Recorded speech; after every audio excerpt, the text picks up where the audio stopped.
Hi, I'm Kira K. Dixon, and today Catlin Clark is under the umbrellas. Welcome, Catlin. Thanks for having me. Excited to be here. Well, I heard that it's your first time at Augusta National. So what are the impressions so far? Oh gosh, I mean, like, this is a place that's on literally everyone's bucket list. Catlin Clark just left the basketball court and walked onto the most revered turf in golf. And what unfolded next? It was completely unexpected. From commanding center court to taking the spotlight at Augusta National during the Masters, Catlin wasn't there to compete. She came to reflect, to reset, and to share a side of herself that most fans have never seen before. And now, Catlin's letting us in on it all. The nerves, the golf tales, the off-season insights, and the unexpected parallels between golf and everything she's gained from basketball. So what did she reveal, and why is this interview taking over? Stay tuned. Because Catlin Clark didn't just appear at the Masters, she made it unforgettable. Off-season for you has been the longest time that you've had to actually have a break from playing basketball at an elite level. And you said, I think in the beginning of the off-season, you said you were gonna try to become a professional golfer. So where are we in our journey with golf right now in the off-season? Well, I'm in Indianapolis mostly during the off-season, so it's so cold. Yeah, that's true. That's true. We gotta get you a simulator. Yeah, exactly. I was joking around, and people were like, "Oh my gosh, maybe she can do it." I'm like, "No, well, people don't understand." That just goes to show what people think of how much of an athlete you are. Which I really appreciate. Which I really it's a compliment. appreciate. Yeah. But it was fun. I played a ton right after the season ended. I got to play with Nelly Korda. Catlin Clark's offseason had a new vibe this year. For the first time in what felt like forever, she had the chance to pause, take it slow, and enjoy something purely for herself. That something? Golf. When the season ended, she didn't jump into intense training right away. Instead, she grabbed her clubs, and that's when the real fun began. I think, like, you see it on TV, but when you actually get here, it's a completely different experience.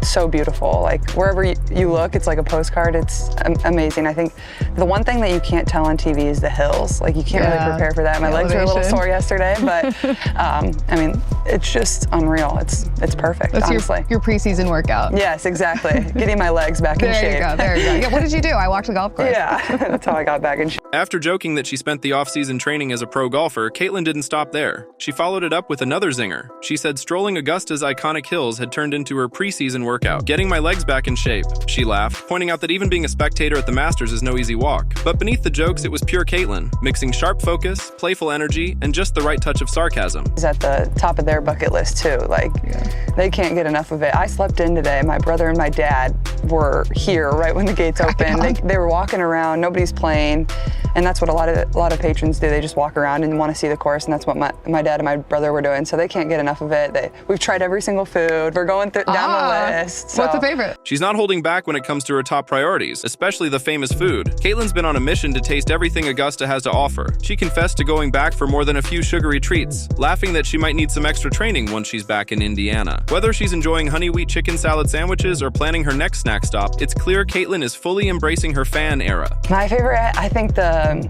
Georgia peach ice cream sandwich. You can't go wrong with that. It's like the peach isn't like overpowering. The sugar cookie's really good. Had a couple of them yesterday. I'm gonna need to get some extra conditioning in when I get back to Indianapolis, but I mean, you can't go wrong with anything. There's just so many things that are so good, and maybe it just tastes better because the view is also so amazing, but yeah, it's been fun. Are you a pimento person? Not a huge pimento person, but it's a unique taste. I would pick the chicken salad on the honey wheat before that. Okay. I really like the chicken salad. That's my go-to sandwich if I'm picking one. Yeah, I like that. The protein, gets you through the day. It's really And yes, she plans her outfits just like anyone else. Not knowing what the weather might do, she overpacked but still wanted to show up in style. She hasn't even made it to the merch tent yet, but when she does, it's go time. How have you planned your outfits this week? Ooh, well, I brought a ton of clothes because I didn't really know about the weather when I got here, but I mean, it's been perfect, but just trying to look the part at least, you know? You do look the part, but you're a golfer, you know exactly what it takes.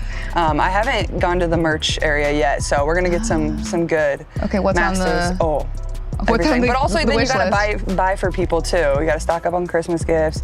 My brother's already gone. He spent a bunch of money, I'm sure. Oops. I'll be up there too, but I'll get some hats, get some nice golf gear, because it's exclusive. You can only get it here, so you gotta go crazy while you can. She's grabbing gifts for the family, fresh hats, and coffee mugs too, because she proudly calls herself a caffeine queen. And of course, she's going for that exclusive golf gear. She even admitted to watching TikTok merch hauls just to gear up for the chaos. Strategy meets style. These are the fun little moments fans almost never get to see. I've been watching like TikTok hauls of like what people buy so I can be prepared of what I want to get. Well, because when you go in there, you have to have a strategy. You have to have a plan, yeah. It's overwhelming. There's so many people in there. I'll probably get some coffee mugs. My brother said the coffee mugs were going off I'm a big coffee person, so get some coffee.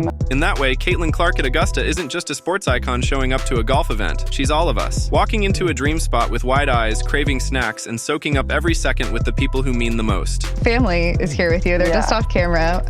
When I told my family that I was working the Masters tournament, that I would get to be here. That's not even working. That's, it's a treat. That I would even get to be in the vicinity of Augusta National. They were so excited. What was their reaction when you found out that you were gonna all get to come? For a change, Caitlin Clark wasn't the one hearing the cheers. She was the one cheering from the crowd at the Masters. Just a wide-eyed fan soaking up the moment with her family right by her side. I remember I was pretty young and like I loved every sport. My parents like I wanted to try whatever I could.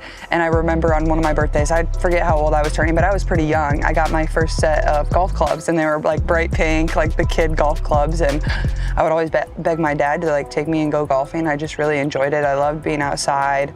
You know, I wasn't obviously very good. I still am a hack, but I think I just like love being outside. Before Caitlin Clark was making headlines on the basketball court, she was already falling for a very different game. One with no fans, no teammates, and no ticking clock. Her connection with golf started early, and while she's the first to admit she's not a pro, it's obvious the sport holds a special place in her world. So how did it all start? Let's just say it includes a birthday, some bright pink clubs, and a whole lot of determination. The competitive aspect of it, it's like a battle with yourself. Like it's an individual sport. It's so different than basketball or the other sports that I played growing up. So I think it makes you have this mental toughness about you. I think that's what I love about it. But a lot of my friends played growing up and throughout college, and even now professionally, some of my teammates play. So it's like a fun, competitive thing we get to do together.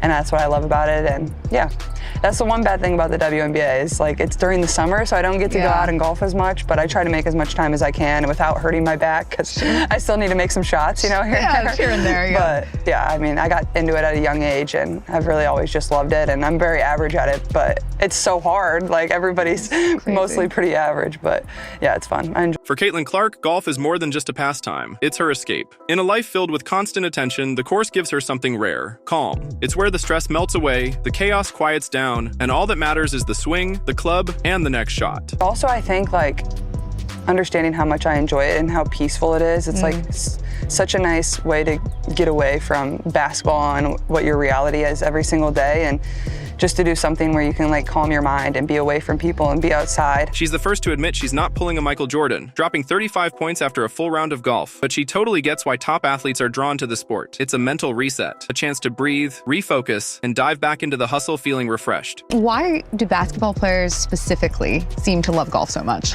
That's a really good question. Honestly, I really do think that like, one, it's a great escape for us. I think two, you know, we're so used to the team aspect, and then you get out on the course and it's such a challenge with yourself. Like it's you, the golf ball, the golf club, like the course, like that's all it is. You know, you don't have teammates to rely on. It's just a battle with yourself. And it's almost like a mental exercise. It really makes you mentally tough. And I think that's also what's really impressive about these professional golfers out here. Like you hit a bad shot, you don't have time to sulk, like you got to move on. And it is similar to basketball in the same way. Like you miss a shot, you got to move on. But you know, they're the one that has to step up and take the next shot. They don't have other teammates to rely on. So I think that's what's really impressive about it. She even views golf as a form of training. Like basketball, it teaches you to move past your mistakes. Miss a bad shot, you've still got to line up for the next one. Miss a crucial bucket, it's time to get back on defense. Most important thing is managing your nerves here. How much do you relate to that? I know that you said you don't really get that nervous in basketball, but every once in a while, I'm sure something does spike.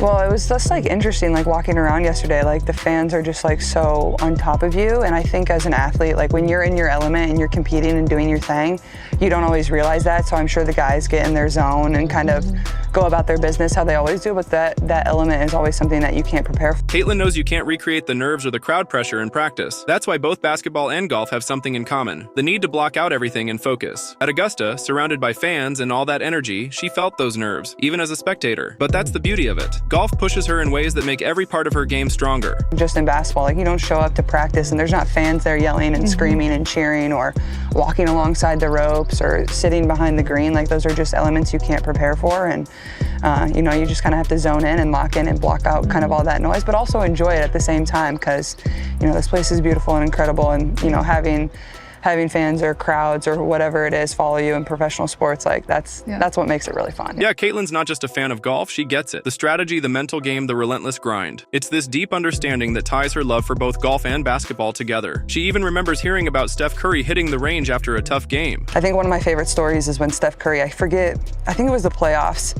and I think it was the finals, they had just lost and he didn't play very well. And the next day they had off and he didn't want to go to the gym, he wanted to go to the golf course and just hit balls. And then the next day he came out and had like 45 points and shot really well. And I think it just shows like how nice of a calming aspect it is for professional athletes, but also the competitive side of it. Like, you love that too. And obviously Steph is really good, but I think that is one of my favorite stories is like, you understand, like, this is an escape for us too. Like, it's that peaceful. Or Michael Jordan fitting in 18 holes before scoring 35 points on the court. Catlin doesn't just share these stories. She understands their significance. That's where her sports IQ truly stands out. Golf isn't just a casual hobby for her. It's a mental strategy that reflects everything she cherishes about elite competition. I know MJ is really competitive with it. The stories about MJ are crazy. Like, he would go play 18 and then show up to the game and drop 35. I could never do that. Like, that's a different breed, but yeah, you find a lot of hoopers also like basketball too. It turns out Catlin isn't the only one in the WNBA eyeing golf gear. From playful jabs with her former teammate Grace Berger, who was a legit state champion, to her current teammates casually talking about hitting the course, the golf buzz is quietly spreading through the locker room. And Catlin, she's fully embraced it, becoming something like a laid-back golf guru. You believe Grace was a state champion in high school for golf? Have you played with that? Grace was? Yeah. What? Have you played with anyone? Yeah, I think Grace, you're a state champion golfer? Why did you hide that from me? She was on the team, they didn't play, apparently. Have you played with anyone on this team yet? Honestly, I have not. I need to go. I know Lexi plays a little bit. Christy actually plays a little bit. Me and Christy probably go out there at some point and see if she can swing a golf club. I don't know. But I think a decent amount of people probably play. We can get them into it. We probably need to get some people out there. I want to see like AB swing a golf club. I feel like that might be funny. Yeah, she probably won't like it. Some of her teammates have started asking Catlin for advice on how to dive into golf. Half joking, half serious, not even sure how to swing a club, Catlin laughs it off, but you can tell she really enjoys sparking their curiosity about the sport. She's even brainstorming some casual outings, looking for public courses where they can practice without the fear of being judged. Be your pitch to other athletes in the W to play golf. Well, it's funny, I have a lot of teammates that also don't play, and like, we talk about it and they're like, I see you play golf, like, I really want to try. It's like, they like want me to help them get into it, which I think is super cute. And I don't think they realize how hard it's gonna be, but they're like, I don't know how to swing a golf club. I'm like, I'll help you. So I think I just tell them, like, it's a great way to spend time with the people you love. Like, that's my favorite thing about it. There's something genuinely refreshing about it. No cameras, no expectations, just athletes stepping outside their usual game, trying something new together. And Catlin, she's right there with them, not as the star, but as a teammate, ready to hand over an extra club or two. Yes, it probably frustrates me a lot, but also like, it's just a great way to be outside, to meet people, to spend time with people. It brings people together, and you know, that's what's so amazing about it. So I'm gonna work on giving some of my teammates a few lessons. I don't know if they actually want lessons from me, but I'm gonna try to help them the best I can. Yeah. But yeah, they wanna go out and play. So we're gonna find some courses in Indianapolis and get out there. Definitely some public courses that maybe aren't like as nice as other ones, because I might put some divots in the ground, but it'll be fun. That's fine. Yeah, it's fine. That's how you learn. That is how you learn. We've all been there. But they're also so much farther ahead because the hand-eye is there. Yes, they're athletes, you know?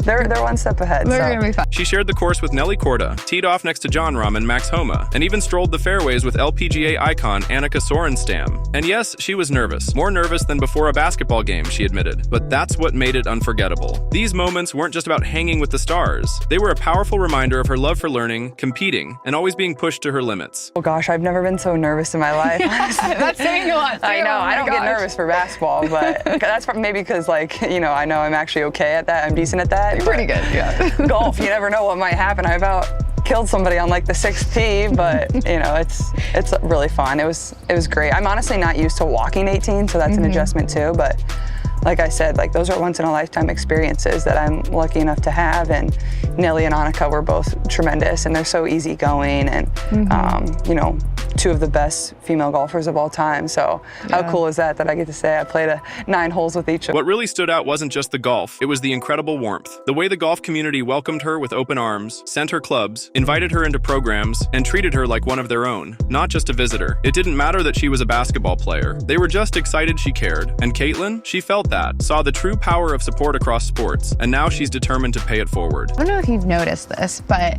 anytime someone outside of the quote golf world shows any level of interest, the golf world just wants to wrap their arms around you. What has been your thought on the reaction that golf has had to you being interested in golf? Yeah, I think it's been really fun, and obviously it's allowed me a lot of really cool opportunities and to do a lot of really cool different things, whether it's playing the Pro-Ams, whether it's be here, whether, you know, whatever it is, whether it's people just sending me golf clubs for free to try out. I'm never mad at that. I'm never mad at that. But it's super fun. I think it shows how much the game of golf has also grown. She's become a passionate advocate for the LPGA, proudly championing the women who are breaking barriers in golf, just as she's doing on the basketball court. For Catlin, it's not about sticking to one path, it's about creating opportunities in both directions. If golf fans begin following women's basketball and basketball fans start tuning into women's golf, that's the kind of momentum that really shifts the dial. Because at the core of it all, Catlin's not just playing games, she's building connections. From Augusta to Gainbridge, from the WNBA to the LPGA, she's proving that real excellence transcends sports. You know, I think over COVID, it certainly helped too. Like that's when my brothers picked it up. They didn't play when we were kids, and that's when they picked it up and really started enjoying it, and now they can't get enough of it. And it's the same with a lot of my friends and teammates. So, you know, it's just such a welcoming community, and it's really fun for me to be a part of, and you know, and to bring more eyes to golf, and then in return, you know, hopefully a lot of golf fans start watching women's basketball too. To Catlin Clark, the Masters isn't just a golf tournament. It's a sacred pause in time. No phones, no distractions, no noise, just the stillness of the course, the heavy sense of tradition, and the soft hum of fans fully locked into every moment. She called it unlike anything else. And it's not just because of the scenery, it's the energy it commands. You don't just watch greatness there, you absorb it. I honestly would probably put it number 1, and I think it's just so different than everything else. There's really just nothing like this, and I think honestly the aspect of like not having your phone is so unique. Like you can tell everybody is so invested, and they're really just there to watch the greatness of the athletes, and even the golfers talking about it after their rounds, like they feel a different level of engagement from the fans too, and how invested they are, and you're really just living in the moment. And I think as a professional athlete, like you can empathize with that, and I think that's really cool. And then, you know, I just feel like a normal fan getting to follow on the course. By the end of the weekend, Catlin wasn't just inspired, she was truly moved. From watching groups hit their shots on the first tee to reflecting on how nerves play out in different sports, her admiration for what it takes to perform at the highest level only grew stronger. What we all love about it is like you're just one of the normal fans walking around doing all the same exact stuff, and there's just like a peacefulness about it. So I would put that up there at probably number 1, because it's just so different. Like there's really nothing like this, and maybe the weather we're getting spoiled with is making me a bit biased, but it's pretty incredible. Yeah. She called Augusta one of the most magical places she's ever been, and you could tell she meant it for both herself and her family. You know, this show is all about capturing the magic of Augusta National. How would you define the magic of Augusta National in the Masters tournament? I think it's one of the most magical places I've ever been in my life, honestly. Like I think it's that special, and everybody knows that whether you've been here or not, but once you really step foot on this whole course, this entire area, like it just puts into perspective how special this place really is. So it's been a magical few days for me and my family, so we've had a great time.